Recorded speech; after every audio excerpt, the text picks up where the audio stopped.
Hey, everybody. Welcome back to Podcast Coaching for Kingdom Entrepreneurs. I am your host, Kristen Chadwick, and I am so excited to have almost like a legend in here. Actually, I am going to say it because you are Oh, you are a legend. I don't know about that, but thank you for saying that.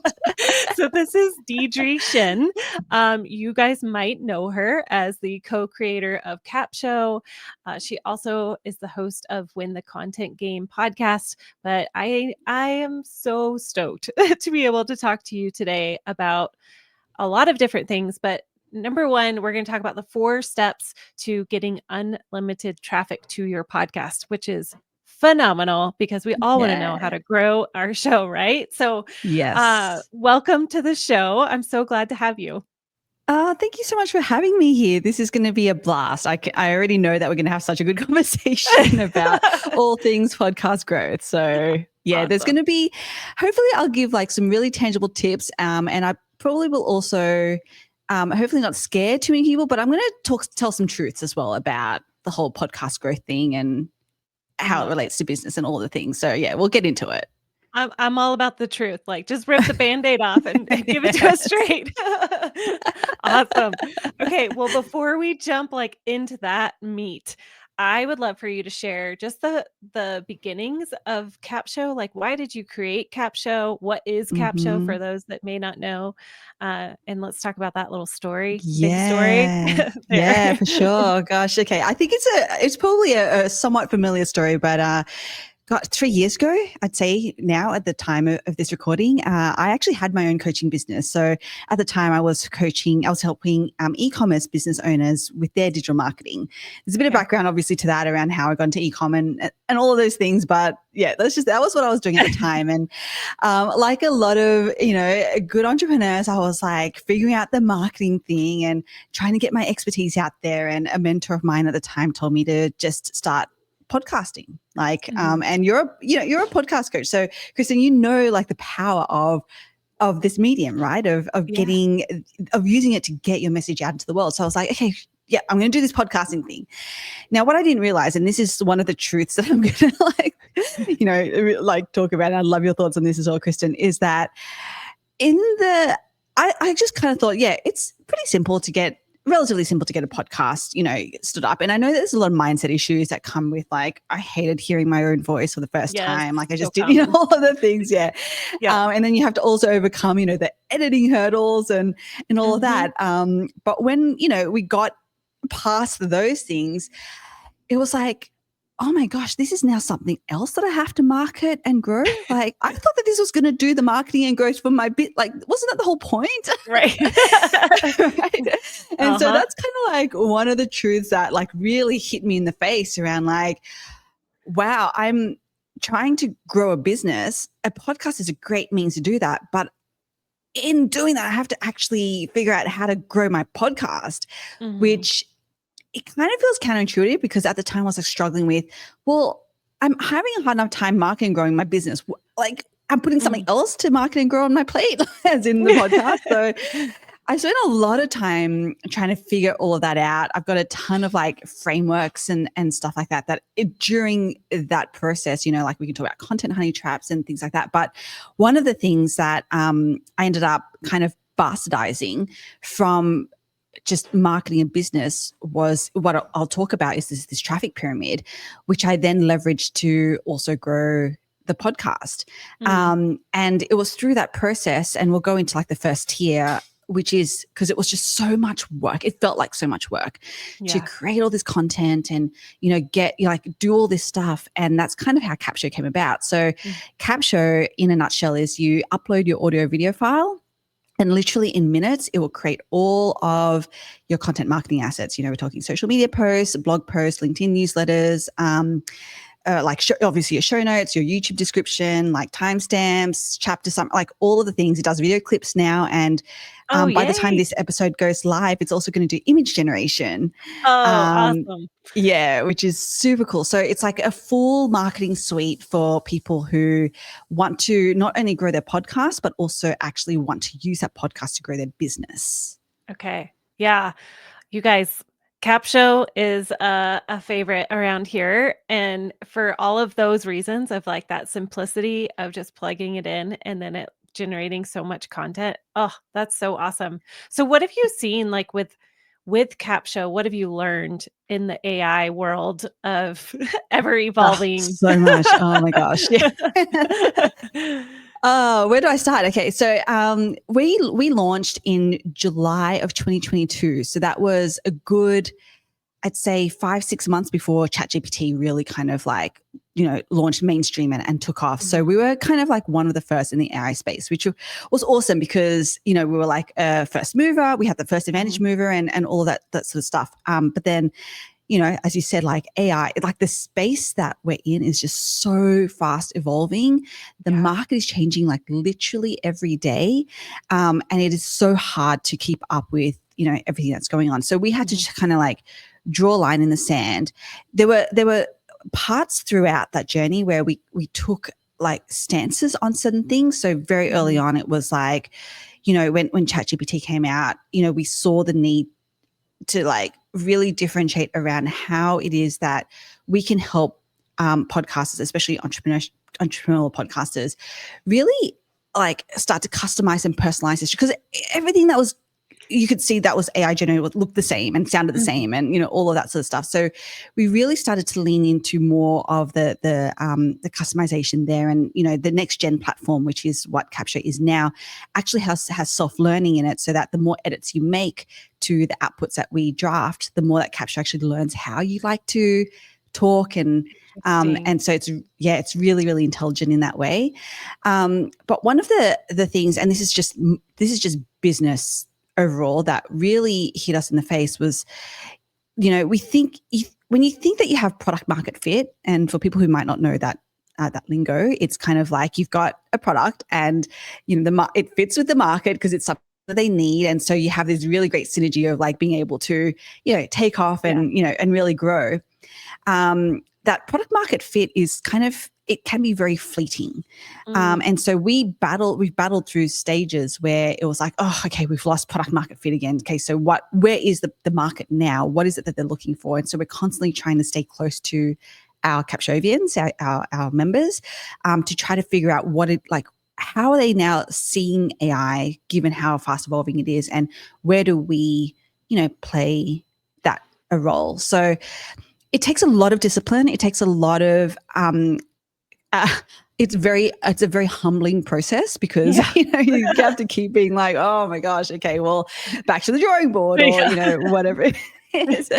But it's kind of, I would say that it's a really important lesson for anyone in business. And I would say like even having your own podcast is kind of having your own mini business as well. Like we do have to constantly be looking at what is it that at this stage the market actually wants, and is what it is that we're providing meeting that need. And that's definitely a big lesson that I've learned through the Capsho journey, for sure. Yeah. Oh man, yep. I totally see that applying to podcasting and for anything in podcasting business. Yeah. Yeah. And I can see that would be ever what would that be? Ever forward rolling carrot that you're like, oh my gosh, I have to keep up with It AI. never And what stops. else? Okay, well, I'm going to ask you one more question about Capsho before we really dive deep into the 4 ways that we can get traffic. Yeah. And I know I'm asking this because I know my listeners, and they're going to say, what would be the difference? Why would I choose Capsho over just ChatGPT or Cast Magic or any of the other platforms? Like, what makes Capsho stand out? I always lean on, and this is kind of the I mean, we built it this way, but also based on, a lot of feedback that we've gotten from Capshovians is, one is that we actually have marketing strategies built into Capsho. So it's not just like a dumb kind of like, just, tell me what it is that you want. And I'll like, sorry, I shouldn't call it dumb, because that is very smart, but like it's kind of relying on you to drive it. You know what I mean? Whereas we have a little bit of that because, we don't like to be inflexible, but we also do have proven marketing strategies that work inside of Capsho. Cool. is one thing. And the second thing is, I think I mentioned this before, but it is in the intelligence of how the platform's been built and how it learns you. Yeah. So many people just love the fact that it's like, oh my gosh, it's gone to the point now where I don't necessarily like condone this message, but it's like they almost don't even need to make many edits to Yeah. what Capsho creates, because it's just learnt, like, you know, over Yeah. time how it is Fair that, point. you know, you like to write. So it just saves so much time from start to finish. That's awesome. And yeah, so I'd say that those are some of a couple of things that really make Capsho stand out. Yeah. Yeah. Okay, I love it. And I'm going to point out on your video, if you guys are watching this on YouTube, there, and if you're not, I'm going to tell you what's right next to Deidre is a stuffed animal that is a sloth, and it's so cute. Okay, tell me about the sloth, because it ties into that and will lead into the next conversation. Yeah. So, you know, through the journey, I spoke about when I was struggling with how to market my podcast. And when I take you through the 4 steps to getting unlimited traffic, which I've kind of summed up in the traffic pyramid, it'll kind of sound overwhelming, which it is, because there's a lot that you can do in marketing. So there's no real one silver bullet, I would say, which is why that there's four tiers to the traffic pyramid, right? But one of the I've always been on a mission, because I was struggling so much, especially with this bottom tier, which I'll definitely go into, around content creation, that I was like, I'm spending so much time and it feels like it yields very little to no results. And so I was like, we know that we have to do some of this stuff. Like, it's almost a foundation. It's like one of those necessary evils sometimes. Like, we have to be creating content. We have to be putting it out there. And because if we don't put it out there, it's never going to get any reach. Like, talk about zero reach is going to get nothing, right? If we don't actually put anything out there. But I was like, hey, but how can we do this in a way that is intelligently lazy? So how can we still, lean on, and this is why Capsho is built this way, lean on sound marketing strategies that sound like us, and do it really quickly. So we have both quality, because it was, through time, it was always like we had to give up on one, right? We always had to give up on either quality if we wanted quantity, or we had to give up, quantity if we wanted quality. But now with AI, and especially with what Capsho produces, you don't have to. You can do both. And that's what being intelligently lazy means. It's like, okay, how do we lean into that? And, we want the time to spend on things that matter to us. I was just saying to Kristen that I'm currently 16 weeks pregnant at the time of this recording. Like, that's going to be a really big part of my life going forward, being able to spend time with kids and family and doing, it's completely going to change my day to day, like you would know, right? And so that's going to become what's more and more important. So it's just things like that. That's like, okay, well, I want to be lazy, quote unquote, because I'm not calling you lazy, but we just really want to save this time to spend it elsewhere, but how can we do it in an intelligent way that still gets the results that we want?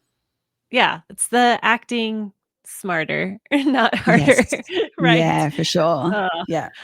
Oh man. So good. Okay. So intelligently lazy. I love that. That might be my new slogan for myself. Just awesome. Love it. You do All it. right. Let's dive in to your pyramid, because I think this will be so helpful. Well, actually, I know it will be very helpful for our podcasters to just get an idea of like a structure of how to look at how to bring more people to our podcasts. Yeah. And I would say that definitely this helped my podcast. But even if you think about and apply this to your business, it is like, Awesome. it'll be game changing as well. Okay, so 4 tiers to the pyramid. We always start with the bottom, because this is kind of, as I said, like the foundation. Because if you don't have content in some form, then you don't really have a message that you're putting out there. You're not really amplifying anything. And so the bottom tier is what I call passive organic marketing, which is, and this is where that content creation. So your podcast sits here, or the act of publishing a podcast, obviously your social media sits here. If you have a blog, that sits here. Even if you're writing emails and sending them out, that sits here. So it's just any content that you're creating and sort of and publishing and putting out there. For me, when I first started my podcast, and I don't know, Kristen, if you went through this phase, but it was like, you know how it was all the rage to do audiograms, and you just kind of be like, yes. episode just dropped, like come check it out. Yep. I don't know about you, Kristen, but like those never worked for me. It was just like no one cared. We tried. Yeah, we tried, right? And it was like through that process where I was like, okay, well, this isn't working. There's got to be a better way to be leveraging social media, like all of the distribution channels, whatever that may be.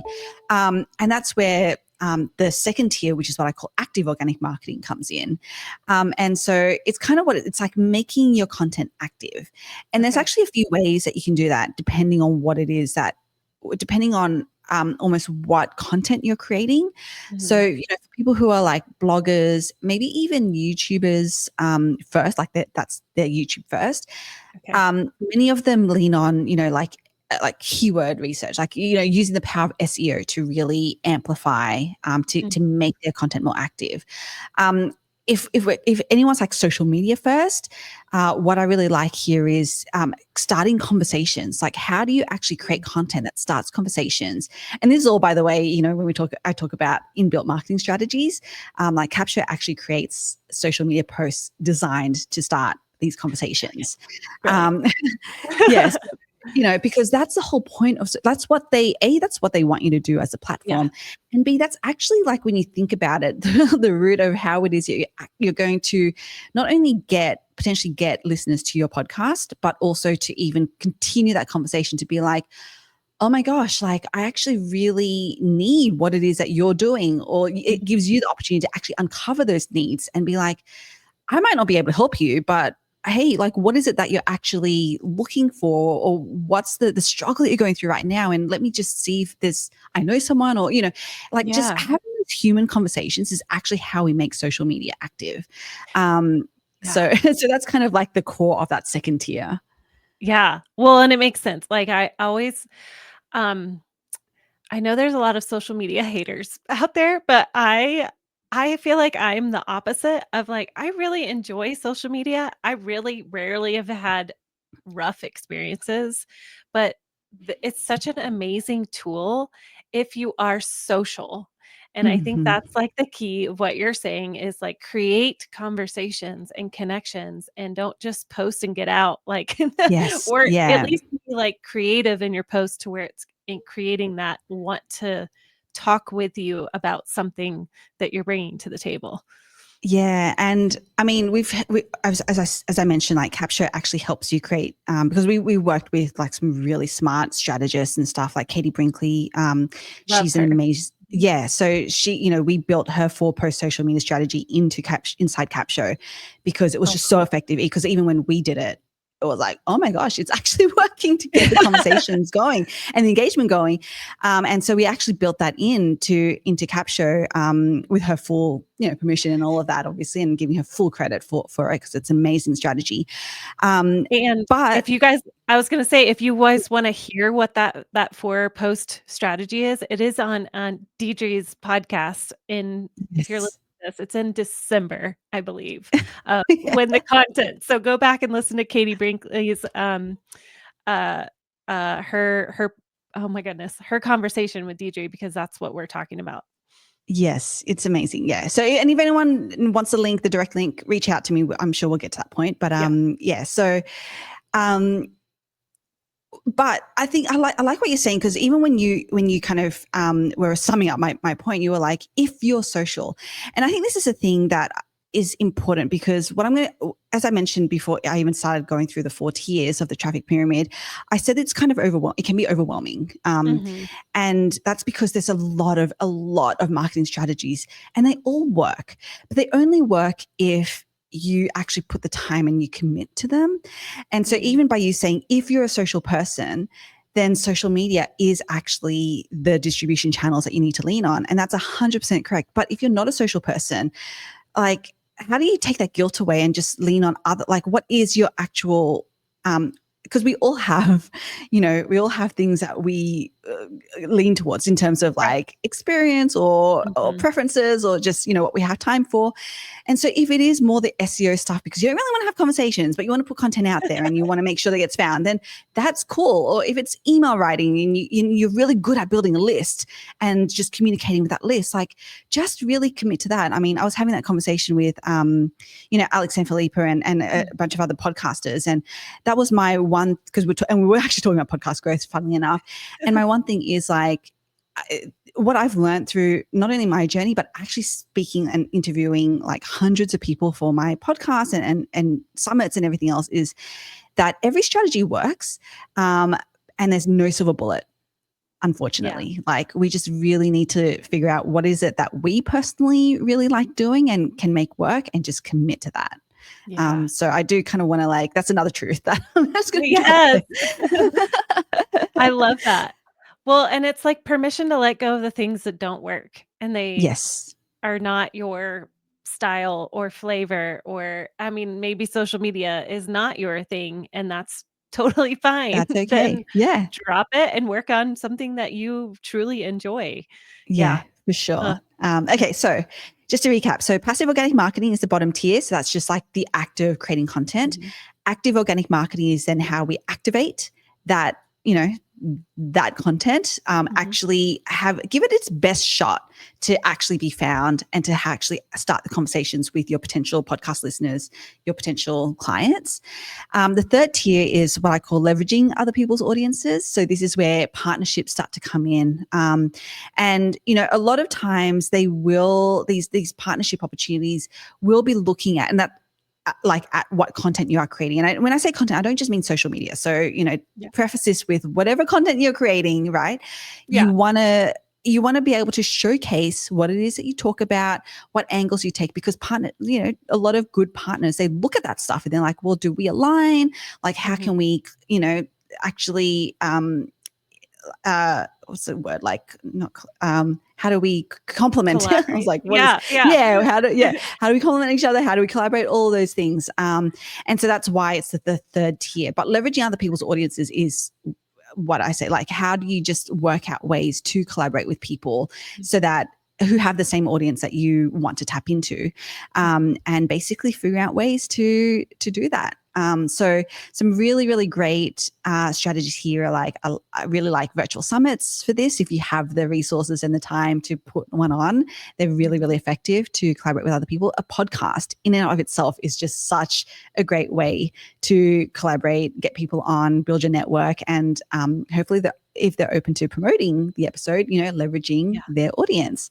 And vice versa, guesting on other people's podcasts is such a great way to leverage other people's audiences. So there's a ton of strategies again in this tier, but basically it's, how are all the different ways that you can think of really cool collaborations to do. And they're fun. They're a lot of fun. I actually really love doing things in this tier. Yes. I do too. I'm all about community, and which is like, I feel like the number one hint to how to survive as a podcaster or even just an entrepreneur is to have other people that you are collaborating with it or connecting with in some capacity. Because nobody needs to do this alone, even if you're an introvert, and I am an introvert. So it is so important for me to connect with other podcasters, and for in my space, I have a podcast membership. And so even just having a space for people to come together and collaborate on creative ideas or the summits or being on each other's podcast episodes, or they have guested with somebody and they're like, oh, who would be a good fit? This person inside of my community too. Right. So so absolutely. much magic happens here. It's so cool. Yeah. Awesome. And then the fourth tier is kind of I would say there is enough that you can probably do in the first three tiers that you probably don't even need to touch the fourth for a long, long, long time. But it's what I call paid ads. So scaling through paid ads. And paid ads again can be any platform. If we're talking about podcasts, I mean, there's a ton of strategies even within the podcasting space to grow through paid ads, whether that's even advertising on other people's podcasts. Mhm. I know that a lot of the different platforms like Buzzsprout and stuff now have ads platforms that you can actually promote your podcast. There's a ton of different ways, Yeah. but I wouldn't actually even worry about this until you've really like gone all in on the 3 tiers below, because there's so much that you can do organically without having to pay for it that you will see your podcast and your business grow. Yeah, I think that's a huge one. There's a lot of podcasters that I've talked to that are like right off the bat, they want to do paid ads. And I'm like, Yeah. hold your horses, hold on, Yeah. save your It's not money, needed. hold on. Yeah. Yeah. Yeah. Okay. So there's the 4 tiers. We've got the passive organic marketing, then we move to active organic marketing, and then we go to leveraging other people's audiences. Audiences. Yeah. And then we're Scaling through paid ads. okay, yes, and then scaling. Yeah. Okay. As we wrap up here, what is something that you wish podcasters knew in all of that of this funneling Yeah. experience? Like, what Um, are some mistakes that maybe somebody does? I think it's the one thing that I definitely I needed to learn as well is that none of this stuff none of this stuff happens overnight. Yeah. From a growth perspective. So because there's a ton of lessons that I've learned, but one is that the reason why I feel like so many podcasters pod fade, I guess is the Yeah. term, or they give up, is because it's like, they get to that magical number, which is 7, that gets touted, like, on average, Yeah. people do 7 episodes and then they give up, is because we all think that, and I don't know if it's because of our our not background, but like our experience with radio, like we just automatically go, okay, well, radio is audio only, podcast is audio only. Radios, they have like massive audiences, right? They're never wanting for people to like phone up during those like impromptu, they call in and, tell us about it. Like, there's always a waiting list for stuff like that. They must have a massive audience. So we automatically think that therefore when we launch a podcast or we start one, that there's going to be a massive audience waiting on the other end of that. And that's just not the case, unfortunately, with this medium. And we just have to be patient with it and know and almost enjoy the process of creating the podcast rather than needing that end result. Because the process of creating the podcast in and of itself is so rewarding. Like, it was through that process that I got clarity time and again on who my audience is. I got clarity on my frameworks and even creating new frameworks. I got clarity on the message that resonated with my audience. Like, just really like leaning in and enjoying the process of creating the podcast and not necessarily going, oh, well, what are my download numbers? Well, okay, it's not going up, or in fact, it's going down. Well, why am I doing this? I'm just going to give up on it. Like, that is not going to be fruitful for you long term. So enjoy the process and what you get out of, the journey rather than the end results, I would say. So good. That's an awesome place to land, because it's such a like deep breath of like, okay, I'm just going to focus on the next thing to do. And which And so don't give many of my up. podcasters are so, yes, their heart is in it, which is everything, like if your heart's in it to serve, to help people, to encourage people, you're well on your way to having a successful podcast whether your download numbers are 50 every episode, but you have a hardcore 50 that are listening every time versus 1,000. I mean, every opportunity to be able to encourage people is a gift. So, 100%. Deirdre, thank you so much for just your knowledge and encouragement and the funnels. And so if we want to take this funnel and make it a little bit easier in our intentional laziness, tell us where we can check out Capsho and connect with you. Yeah. So definitely, if you want to just be able to at least like knock off that foundational first tier really simply and really easily. So literally upload your audio video file and get all of these content marketing assets created for you in minutes. Then definitely, I'd love you to come check out Capsho at capsho.com. That's CAPSHO.com. I'm going to give Kristen a 50% off code forever for Sweet. everyone who listens. So definitely check that out. I'm assuming that's going to be in like the show notes or the description. absolutely. Kristen, yeah. So we'll share that. But yeah, I just want to make this as low barrier, as simple as possible. You'll be able to see the magic that's Capsho. And if you want to reach out, I'm generally mainly on Facebook, I would say. So just come find me, Deirdre Tshein. It's not an easy name to spell or pronounce, but I'm sure that'll be in the show notes. Reach out to me and ask any questions. Just say you heard this interview on Kristen's podcast, and we can take it from there. Awesome. Well, you guys take her up on that. That sounds like such a gift for all of us. So happy podcasting, my friends. I hope this encouraged you. I know it encouraged me in my own podcasting journey. So thank you so much for being here.